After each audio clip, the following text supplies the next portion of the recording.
BSc first semester के सभी बच्चों का क्वांटम ऑनलाइन क्लास में स्वागत है। और जैसा कि आपको पता है कि आपका जो एग्ज़ामिनेशन है ये जनवरी के सेकंड वीक में है, तो उसको देखते हुए आज मैंने ये वीडियो बनाया है कि कौन कौन से ऐसे टॉपिक हैं जिनको आप ज़रूर से देख करके जाएं। तो ये जो मेरा आज का वीडियो है ये सेमेस्टर एग्ज़ामिनेशन को देख करके बनाया है मैंने कि क्या क्या ऐसे टॉपिक है जो स्कोरिंग है और जिनकी आने की पॉसिबिलिटी जो है एग्जामिनेशन में सबसे अधिक है। तो उन्हीं टॉपिक के बारे में डिस्कस करूंगा।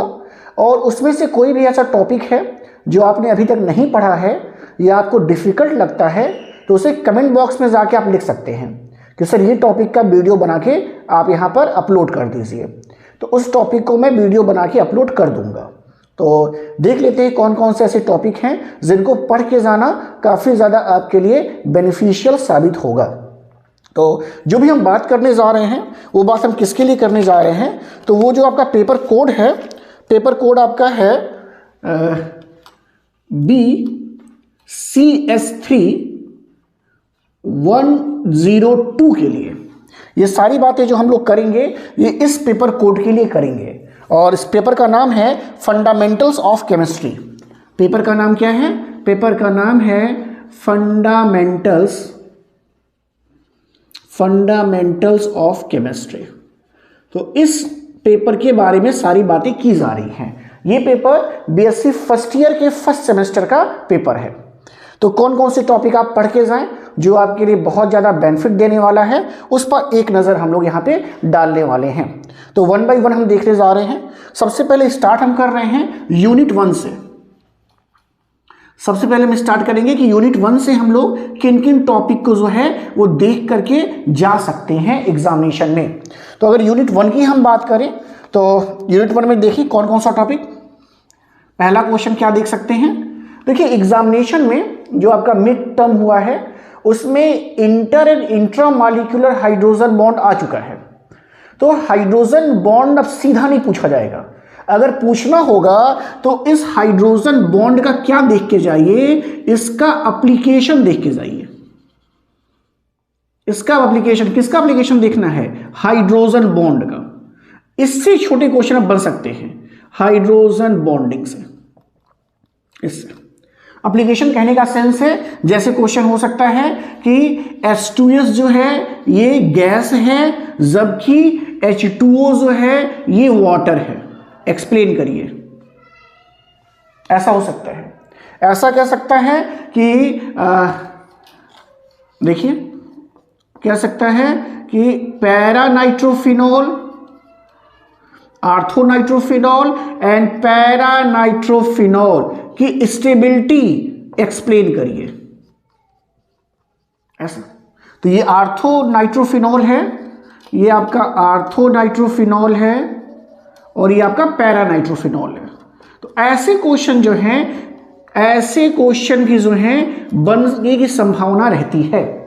अब चूंकि हाइड्रोजन बॉन्डिंग पहले से पूछा हुआ है तो बिल्कुल वैसा नहीं पूछ सकता है। अगर पूछने का मन होगा तो इसके एप्लीकेशन पोर्शन से क्वेश्चन आ सकता है।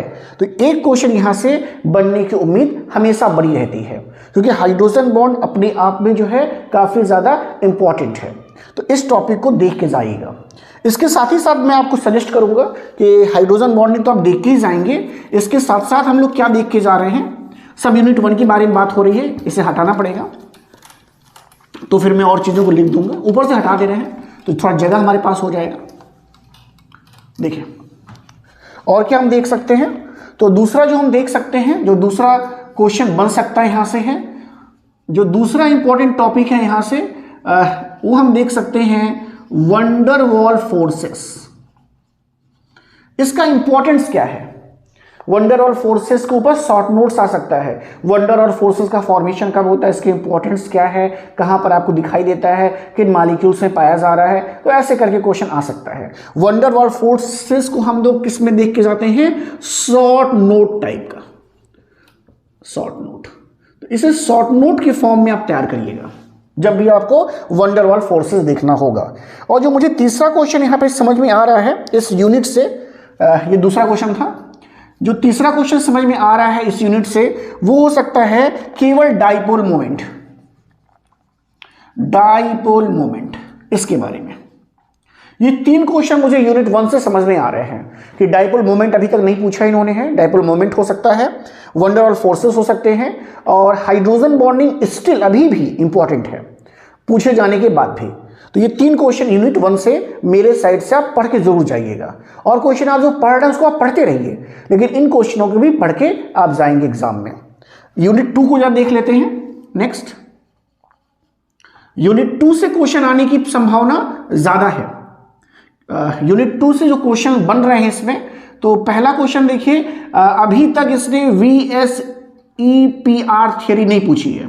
ये थियरी आसान और इंपॉर्टेंट दोनों है, इस थियरी को इग्नोर नहीं कर सकते हैं। तो ये थियरी आपको जो है देख करके जाना होगा। इस थियरी को देख के जाना ही जाना है, साथ ही साथ इस थियरी के बेसिस पर आपसे पूछा जा सकता है कि डिस्क्राइब, अगला क्वेश्चन हो सकता है describe the structure of H2O and NH3। इन दोनों का स्ट्रक्चर काफी इंपॉर्टेंट है, तो इन दोनों के स्ट्रक्चर को भी इग्नोर नहीं करेंगे। वाटर और NH3 का स्ट्रक्चर VSPR से बताना है, इस बात का ध्यान रखिएगा। तो VSPR थ्योरी खुद में इंपॉर्टेंट है, और साथ ही साथ जो है इसके स्ट्रक्चर को भी डिफाइन करने को पूछा जा सकता है। तो ये दूसरा क्वेश्चन भी इससे दूसरा क्वेश्चन भी हो सकता है। इसके अलावा अगर मैं देखूं कि इसमें और क्वेश्चन क्या हम लोग इसमें ऐडअप कर सकते हैं, तो जो अगला क्वेश्चन मैं ऐडअप करने जा रहा हूं वो है मॉलिक्यूलर ऑर्बिटल थियरी से। मॉलिक्यूलर ऑर्बिटल थियरी लिखने को बहुत कम आता है, तो हमारा जो है उसके ऊपर जो उसका एप्लीकेशन है वो देख के जाना होगा। यानी कहने का मतलब है कि ऑक्सीजन का मॉलिक्यूलर ऑर्बिटल डायग्राम, नाइट्रोजन का मॉलिक्यूलर ऑर्बिटल डायग्राम, CO का मॉलिक्यूलर ऑर्बिटल डायग्राम, तो इन तीनों, ये तीनों इंपॉर्टेंट है। यहां से इन तीनों का क्या देख के जाना है एग्जाम में, तो इन तीनों का मॉलिक्यूलर ऑर्बिटल डायग्राम कैसे बनाते हैं ऐसा, और इनके आयंस के कैसे बनते हैं, तो इसे आपको देख के जाना होगा। इसका वीडियो मैंने डाला हुआ है, कोई दिक्कत होगी तो आप प्लेलिस्ट में जाकर के सर्च कर सकते हैं, वहां से आपको मिल जाएगा। तो ये तीसरा क्वेश्चन यूनिट 3 से इंपॉर्टेंट मेरे साइड से है। तो ये 3 क्वेश्चन जो है यूनिट 2 से जो है मैं आपको बता रहा हूं। अगला जो यूनिट है दैट इज यूनिट 3। यूनिट 3 जो है पीरियोडिक टेबल है। यूनिट 3 देख लीजिए।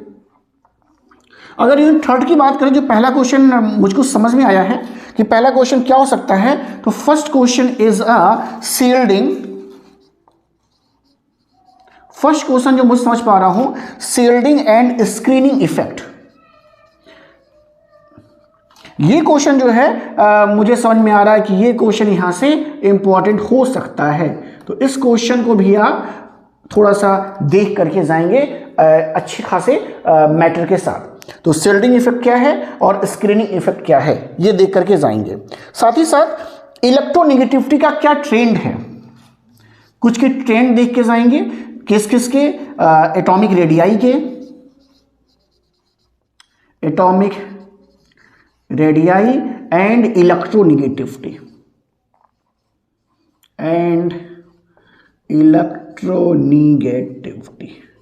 इसका ट्रेंड कहने का मतलब है कि ग्रुप एंड पीरियड में ये कैसे वेरी करता है। कहां पर देखेंगे, ग्रुप एंड पीरियड में इसका वेरिएशन। तो इलेक्ट्रोनेगेटिविटी एंड एटॉमिक रेडियाई। तो ये 2 क्वेश्चन, एक और मैं समझ पा रहा हूं यहां से कि अगर आपको देखना एक क्वेश्चन और यहां से लग रहा है तो आप क्या देख सकते हैं, आयोनाइजेशन एंथैल्पी। बस आयोनाइजेशन एंथैल्पी,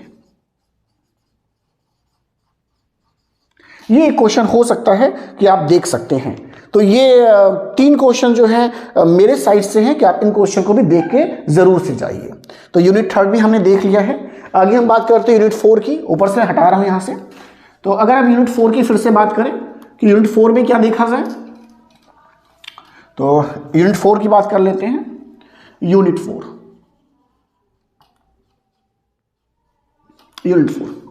4 में क्या देख करके जाना है। अच्छा, यूनिट 3 में एक क्वेश्चन और मैं कर देता हूं ऐड, यहां पे एक क्वेश्चन और ऐड कर ले रहा हूं मैं। वो क्वेश्चन क्या ऐड कर देता हूं मैं, वो क्वेश्चन अपने आपको ऐड कर देता हूं HSAB। हाँ, HSAB का क्या देखना है, प्रिंसिपल और इसका एप्लीकेशन। ये HSAB प्रिंसिपल का एटलीस्ट आपको इसका एप्लीकेशन देख के जरूर जाइएगा, इसका एप्लीकेशन। ये भी क्वेश्चन यहीं से है, तो ये क्वेश्चन भी मेरे साइड से ऐड अप कर लीजिएगा। तो ये क्वेश्चन भी यहाँ से ठीक है, तो ये क्वेश्चन हो सकता है यहाँ से। तो ये क्वेश्चन मैंने यहाँ पे यूनिट 3 के लिए बनाया है। एक छोटा सा टॉपिक मुझे लग रहा है, और वो है आपका कि hard and soft acid and base. ये आपको पता ही होगा, आपने पढ़ा होगा इसको, तो उसको भी थोड़ा सा देखा जा सकता है क्योंकि टॉपिक से संबंधित है। एग्जाम्पल पूछा जा सकता है छोटे क्वेश्चंस में कि 2 एग्जाम्पल बताइए, हार्ड एसिड या हार्ड बेस के बताइए, या किसे कहते हैं, ऐसे क्वेश्चन हो सकते हैं, तो थोड़ा सा देख सकते हैं। इसके अलावा अगर हम देखें, नेक्स्ट हम चलते हैं आपका 4th यूनिट पर। 4th यूनिट में जो मैं समझ पा रहा हूं वो आप हाइपर कॉन्जुगेशन जरूर देख के जाइएगा। पहला क्वेश्चन इसका है, पहला क्वेश्चन इसमें देख के जाएगा हाइपर कॉन्जुगेशन। हाइपर कॉन्जुगेशन लिखने के साथ साथ इसका एप्लीकेशन पोर्शन भी इंपॉर्टेंट है, कहां इसका आप यूज कर रहे हैं ये भी देख के जाइएगा। क्वेश्चन सीधा सीधा कभी नहीं पूछता है कि सीधा आप हाइपर कॉन्जुगेशन लिखें, वो हमेशा क्या करता है, हाइपर कॉन्जुगेशन का एप्लीकेशन पे क्वेश्चन पूछते हैं, तो एप्लीकेशन पोर्शन इसका पता होना चाहिए। तो यहां से हाइपर कॉन्जुगेशन जो है सबसे इंपॉर्टेंट पोर्शन है इसका। अगला मैं एक ही क्वेश्चन यहां से दे रहा हूं आपको, बाकी मुझे बहुत ज़्यादा नहीं लगा है। इंडक्टिव बहुत ये है, इलेक्ट्रोमैग्नेटिक भी कुछ ऐसा नहीं है, तो ये हो सकता है। अगला जो 5th होगा यूनिट, हटातों में से अगला जो यूनिट है 5th यूनिट है। ये सारे क्वेश्चन इसलिए हैं कि इस पर फोकस आप ज़्यादा करिएगा, इन क्वेश्चनों को भी आप देख के जाइएगा, ऐसा ना हो कि कहीं ये छूट जाए क्वेश्चन। इसके अलावा आप जो पढ़ रहे हैं वो अच्छी बात है, और मैं बार बार कह रहा हूं कि अगर आपको कहीं कोई दिक्कत है तो आप लिख सकते हैं कमेंट बॉक्स में। यूनिट 5 देख लीजिए। यूनिट 5 को अगर हम देखते हैं तो यूनिट 5 में जो हमें समझ में आ रहा है वो है, एक क्वेश्चन में दे रहा हूं, दैट इज अ कार्बोकेटायन। सबसे इंपॉर्टेंट टॉपिक है इसका, कार्बोकेटायन और इसकी स्टेबिलिटी एंड इट्स स्टेबिलिटी। ये तो कार्बोकेटायन उसकी स्टेबिलिटी भी इंपॉर्टेंट है यहां से, तो ये टॉपिक भी देख करके सभी लोग जाएंगे कि कार्बोकेटायन क्या है और उसकी स्टेबिलिटी क्या है। तो ये भी मेरे साइड से एक ही टॉपिक मुझको समझ में आ रहा है। नेक्स्ट यूनिट 6 देख लीजिए। यूनिट 6 की अगर हम बात करते हैं, स्टीरियो केमिस्ट्री है, और स्टीरियो केमिस्ट्री में जो है पहला क्वेश्चन देखिए, first question, chiral and achiral molecules with two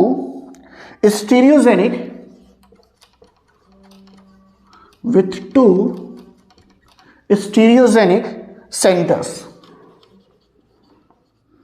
ये क्वेश्चन है, ठीक ठाक है, पूछ सकता है कि एग्जाम्पल के साथ बताइए इसको, तो ये क्वेश्चन यहां से हो सकता है।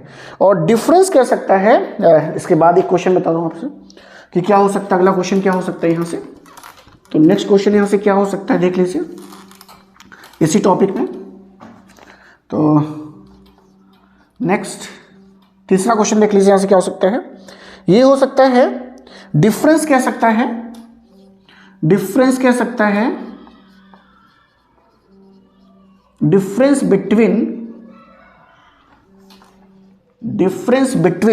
दो के बीच में डिफरेंस कह सकता है, एनेंटियोमस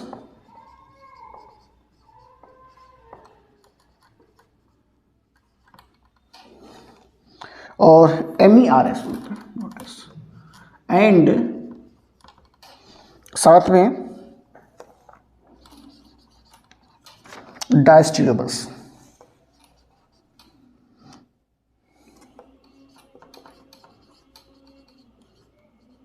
इनके बीच में डिफरेंस, तो ये हो सकता है। और एक रेसिमिक मिक्सचर या रेसिमाइजेशन, दोनों में से कुछ भी हो सकता है, रेसिमाइजेशन। ये टॉपिक मुझे इंपॉर्टेंट लग रहा है यहाँ से है। साथ ही साथ ईजेड नॉमेनक्लेचर पे छोटे क्वेश्चन बनते हैं, ईजेड नॉमेनक्लेचर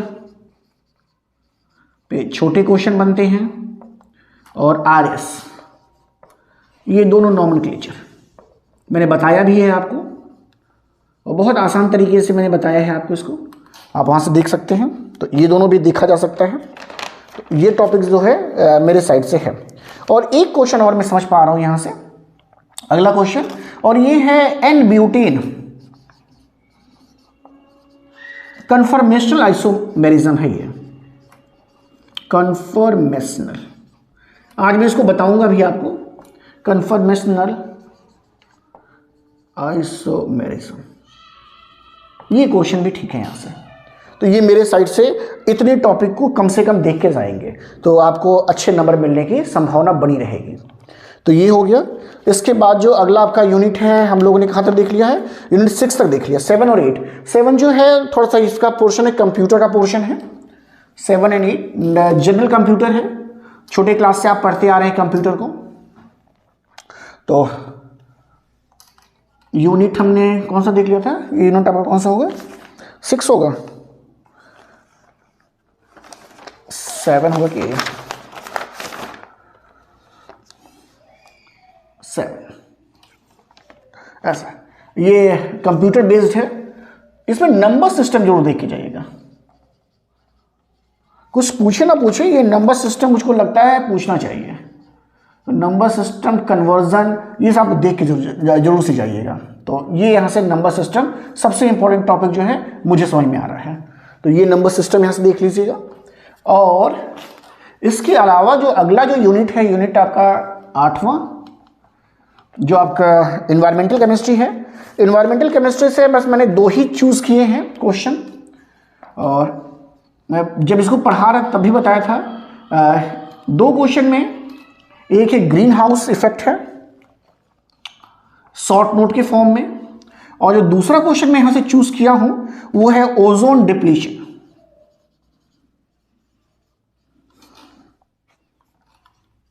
ये दो टॉपिक यहां से देख के जाएंगे। तो मैंने हर एक चैप्टर से जो इंपॉर्टेंट टॉपिक्स हैं उनको यहाँ पर मैंने इसका ब्यौरा बना दिया है। आप इसे एक बार देखें, समझें, कौन कौन से टॉपिक का आपके पास नोट्स है, किसका नोट्स आपके पास नहीं है, ये सब कुछ चेक कर लीजिए। इन टॉपिक को ज़रूर देख के जाइएगा। इसके अलावा जो आप एक्स्ट्रा दे सकते हैं उसको भी आप देखेंगे। जो आपके पास टॉपिक नहीं है, जिसका भी आपको दिक्कत है, आप कमेंट बॉक्स में जाएंगे और उसका नाम लिख देंगे तो मैं समझ जाऊँगा। और ये जो लास्ट वाला टॉपिक है एन ब्यूटेन का कन्फर्मेशनल आइसोमेरिज्म, ये मैं आपको आज या कल में दे दूंगा। तो ये मैं जल्दी से जल्दी कोशिश करूंगा कि आपको मिल जाए, क्योंकि बहुत इंपॉर्टेंट क्वेश्चन ये है। चाहे एन ब्यूटेन हो और चाहे इथेन हो। इथेन जो कि आसान है, तो इथेन आप पढ़ा चुके आपको हैं, इथेन देख लीजिएगा, इसलिए इथेन नहीं लिखा मैंने। जो एन ब्यूटेन कर ले जाएगा वो इथेन भी कर ले जाएगा। ओके, तो एन ब्यूटेन ज़्यादा इंपॉर्टेंट है। तो ये सारी बातें हैं फर्स्ट सेमेस्टर को लेकर के। आई होप कि आप क्वेश्चन को देख के जाएंगे, आपके नंबर अच्छे आएँ, और मेरा पूरा प्रयास होगा कि आप अधिक से अधिक नंबर गेन करें। कहीं कोई दिक्कत है तो कमेंट बॉक्स में जाके आप लिखें उसको, और कोई दिक्कत नहीं उसमें है, और जल्दी आपको ये कन्फर्मेशन आइसोमेरिज्म मिल जाएगा। तब तक के लिए गुड बाय, थैंक यू।